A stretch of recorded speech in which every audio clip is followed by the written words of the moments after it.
देखिए, हमारे साथ इस्लामपुर के विधायक रोहिल रंजन जी हैं। सबसे पहले आपको बहुत बहुत बधाई। धन्यवाद मनीष जी। कैसा लग रहा है विधानसभा का सफर? जी, अभी तक सीखने को काफ़ी कुछ है और पढ़ने को भी काफ़ी कुछ है। और ये सत्र सबसे ज़रूरी सत्र है क्योंकि ये बजट सत्र है। इसी में तय होता है कि किस डिपार्टमेंट को क्या बजट मिलेगा और क्या एक्सपेंडिचर वो करेंगे और क्या आय होगा और क्या व्यय होगा। इसलिए इस सत्र में सबसे ज़्यादा ध्यान देना ज़रूरी है। काफ़ी हंगामेदार रहा दोनों सत्र की अगर बात करें, बिहार विधानसभा और बिहार विधान परिषद।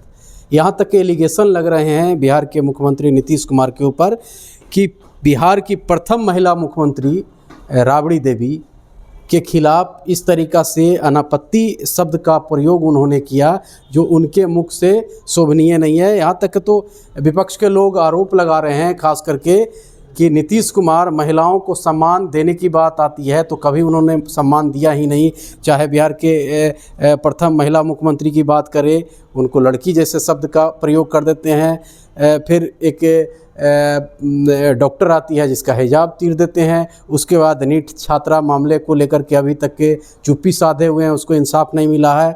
6 साल के बच्ची के साथ दुष्कर्म हो रहे हैं। कहाँ जा रहा है बिहार?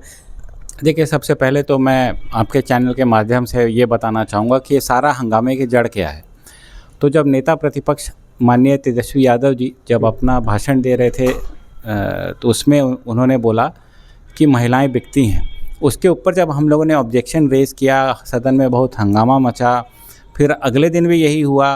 तो उसके बाद ये लोग कोई मौका ढूंढ रहे हैं कि किसी तरीके से इस टॉपिक को डाइवर्ट किया जाए कि इतनी गलत बात नेता प्रतिपक्ष के मुंह से निकल गई है तो कैसे सबको भ्रमित करके, कैसे सबको डाइवर्ट करके उस टॉपिक से हटाएं। पूरी ताकत उन लोगों ने इसमें लगा रखी है कि किसी तरीके से ये बात ज़्यादा ना फैले। दूसरे टॉपिक निकाल रहे हैं और आगे भी निकालते रहेंगे। आप देखिएगा कि सत्र ख़त्म होने तक वो कुछ ना कुछ निकालते रहेंगे हर 2-3 दिन में नया, ताकि ये जो डायलॉग उन्होंने उनके नेता ने दिया है वो डायलॉग छुप सके। लेकिन विपक्ष तो रोहिल जी सवाल खड़ा कर रहा है कि मुख्यमंत्री जब दवा लेकर के आते हैं तो ठीक बर्ताव करते हैं, जैसे ही दवा छूटता है बर्ताव।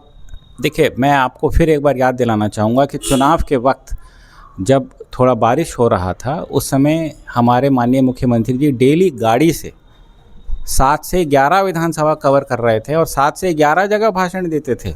और नेता प्रतिपक्ष घर में बैठ करके ऑनलाइन भाषण देते थे कि आज तो हमारा हेलीकॉप्टर नहीं उड़ा तो कहीं जा ही नहीं पाएंगे। तो ये बताइए कि अस्वस्थ कौन है? तो सबसे पहले तो जो नेता प्रतिपक्ष हैं उनको अपना स्वास्थ्य चेक करना चाहिए और उसके बाद उनको किसी के ऊपर टिप्पणी करनी चाहिए। जो आदमी चुनाव के वक्त सुबह से लेकर रात तक हर जगह खुद जाता रहे, वो भी गाड़ी से, और चुनाव ख़त्म होने के बाद भी फिर यात्रा पे चला जाए कि साहब हमारे जो जितने भी भाई बहन हैं बिहार के, उनको कोई दिक्कत तो नहीं, कोई परेशानी तो नहीं चुनाव जीतने के बाद, तो ये तो सराहनीय कार्य है। ये बताता है कि वो जितने भी बिहारवासी हैं उनको वो अपना परिवार मानते हैं, इसलिए चुनाव जीतने के बाद भी वो यात्रा पे निकले हुए हैं, जो कि अभी सत्र के कारण अभी स्थगित है। सत्र के बाद दोबारा चालू होगी। तो ऐसे व्यक्ति के कारण ही बिहार आगे बढ़ा है और हम सब लकी हैं कि हमारे वक्त में ऐसे नेता आए हैं जिन्होंने बिहार को एक कुएं से निकाल करके और सूरज के नीचे खड़ा किया है। नीट छात्रा को आखिर कब तक इंसाफ मिलेगा? जो नीट छात्रा मामले को उजागर कर रहे थे पप्पू यादव, उनकी तो गिरफ्तारी करवा देती है आपकी सरकार। विपक्ष का साफ शब्दों में आरोप है कि सत्ता पक्ष कहीं ना कहीं विपक्ष के आवाज़ों को दबाना चाहती है। आखिर किस मामले में क्यों गिरफ्तारी हुई पप्पू यादव को? विपक्षी दल पूछ रहे हैं क्योंकि वो नीट मामले को लेकर के उजागर कर रहे थे आपके सरकार के खिलाफ, इस कारण उनकी गिरफ्तारी करवा दी। देखिए, सबसे पहले तो मैं यह कहना चाहूँगा कि उनकी गिरफ्तारी न्यायालय के कारण हुई है। न्यायालय ने बोला कि उनको गिरफ्तार करना है, न्यायालय का सिर्फ ऑर्डर फॉलो किया जा रहा है। अब इसका कोई विपक्षी दल तो ये कर रहे हैं कि माननीय सांसद को 12 बजे उठा लिया गया। देखिए, फिर वो गलत पिक्चर पेंट कर रहे हैं। उनको पहले से पता था कि ऐसा होने वाला। स्पीकर को इन्फॉर्मेशन किया गया, बिना स्पीकर को इन्फॉर्मेशन किए हुए पुलिस उठा लेती है।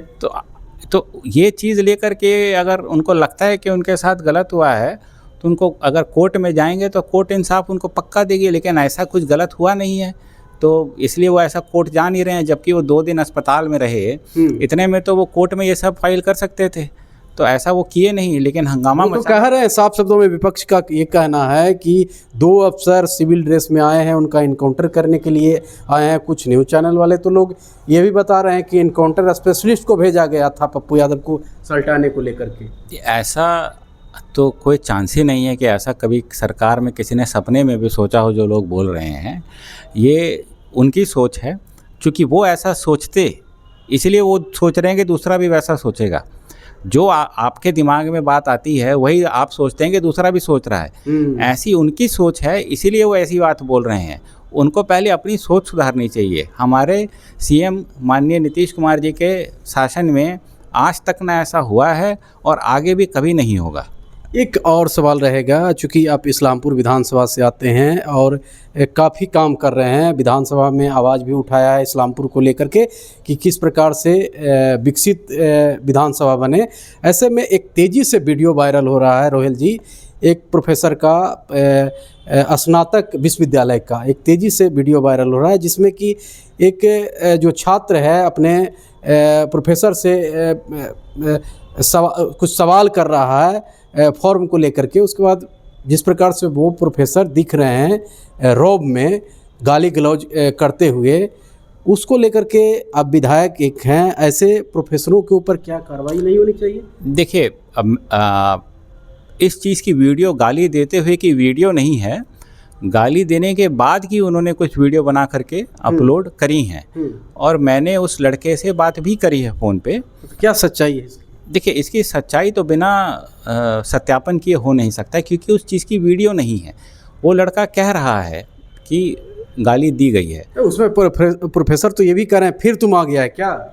उस वीडियो को सही से आप देखिए। हाँ, उसमें प्रोफेसर साहब ने ज़रूर बोला है, लेकिन उन्होंने गाली नहीं दी है। लेकिन इस चीज़ का संज्ञान लेते हुए हम लोग माननीय एमपी साहब उस कॉलेज के अध्यक्ष हैं, अभी लोकसभा चल रहा है, उनके लोकसभा ख़त्म होने के बाद हम लोग उनके साथ बैठ करके इसके ऊपर विचार करके कुछ ना कुछ एक्शन ज़रूर लेंगे। ये बुद्ध की धरती, ज्ञान की भूमि, ऐसे प्रोफेसर इस तरीक़ा से बातचीत करेंगे तो कैसे शिक्षा प्रणाली सुधरेगा? देखिए, फिर मैं आपको कह रहा हूँ कि कॉलेज के अध्यक्ष माननीय एमपी साहब हैं, तो जैसे ही एमपी साहब रहें या सीएम साहब रहें या विधायक जी रहें, इस तरीक़ा से बर्ताव क्या बिहार के लिए ठीक रहेगा? नहीं, एमपी साहब पक्का एक्शन लेंगे उसके ऊपर। अभी लोकसभा का बजट सत्र चल रहा है, उनको वापस आने दीजिए, 100% एक्शन लेंगे इसके ऊपर।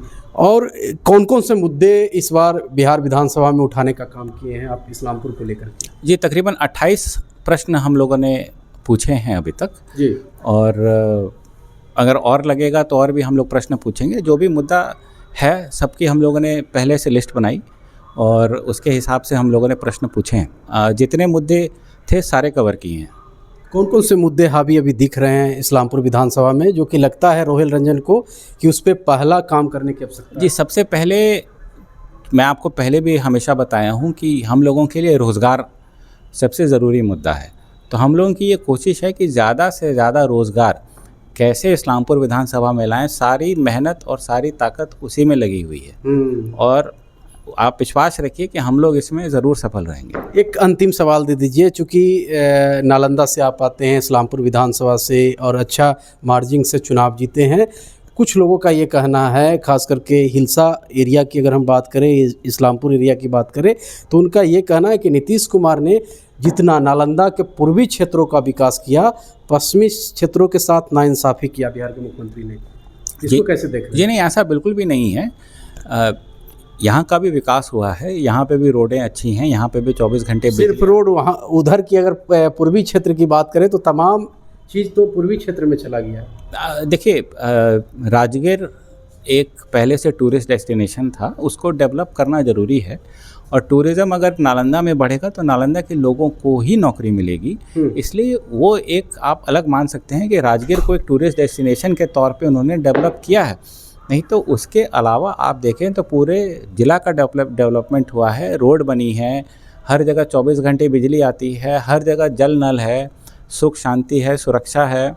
तो मेरे हिसाब से तो पूरा डेवलपमेंट हुआ है। क्या लगता है कि उसमें विधायक भी दोषी हैं? पूर्वी क्षेत्र के जितने भी विधायक हैं काफ़ी मेहनत किए और पश्चिमी क्षेत्र के जो विधायक हैं वो पिछड़ गए, इस कारण से पिछड़ा हुआ अभी भी दिखता है। खाली अगर हम बात करें हिलसा, अगर फतुहा से आगे हम बढ़ते हैं, खास करके हिलसा से इस्लामपुर वाले रोड में, तो वहाँ के जो विधायक है जितना काम करना चाहिए उस अकॉर्डिंग नहीं काम कर पाए, इस कारण से पश्चिमी क्षेत्र जो है अभी भी पिछड़ा हुआ है क्या? देखिए, मैं तो आपको इतना ही कह सकता हूँ कि हमारे विधानसभा क्षेत्र में पिछले 5 साल में राजद के विधायक थे, तो उनके बारे में मैं उनके पीछे से टिप्पणी करना नहीं चाहूँगा। मैं आपको ये विश्वास दिलाता हूँ कि जब तक हम लोग हैं तब तक हम लोग पूरी मेहनत करेंगे और हम लोगों का काम आगे जा कर के कुछ समय के बाद ज़मीन पे भी दिखना चालू हो जाएगा। मतलब दिखेगा कि पश्चिमी क्षेत्र में भी विकास हुई है? जी बिल्कुल, पूरा आपको दिखेगा। और वैसे भी विकास तो पूरे बिहार का ही किया है हमारे सीएम माननीय नीतीश कुमार जी ने, और आगे भी डेवलपमेंट कर रहे हैं। और इस डेवलपमेंट में इस्लामपुर विधानसभा क्षेत्र भी एक क्षेत्र है जिसका डेवलपमेंट वो कर रहे हैं और करेंगे। चलिए, हमारे साथ थे रोहेल रंजन जी, इस्लामपुर के विधायक हैं, युवा विधायक हैं, मुखरता से अपनी बातों को रखते हैं। हमारे तमाम सवालों पे इन्होंने जवाब दिया, चाहे तीखा सवाल हो या फिर चाहे एजुकेशन का सवाल हो या बिहार विधानसभा में जो सत्र के दौरान पक्ष और विपक्ष में टकरार होते हुए दिखता है उस पर भी इन्होंने जवाब दिया। चाहे नालंदा के पूर्वी भाग या पश्चिमी भाग की बात करें तो कुछ लोगों की ये भ्रांतियां हैं या हकीकत भी हो सकता है, क्योंकि हम भी नालंदा से आते हैं। ऐसे में पूर्वी क्षेत्रों में अगर हम देखते हैं तो काफ़ी तेज़ी से विकास हुआ है, लेकिन पश्चिमी अगर क्षेत्रों की बात करें तो कहीं ना कहीं अभी भी नालंदा क्षेत्र पिछड़ा हुआ है। हालांकि इनका साफ शब्दों में ये कहना है कि आने वाला समय में जो पश्चिमी क्षेत्र है, खास करके इस्लामपुर जो है, वो विकसित विधानसभा बनाने में कोई कोर कसर नहीं छोड़ेंगे। कैमरा पर्सन संजय के साथ मनीष कुमार, तापमान एक्सप्रेस न्यूज़, पटना।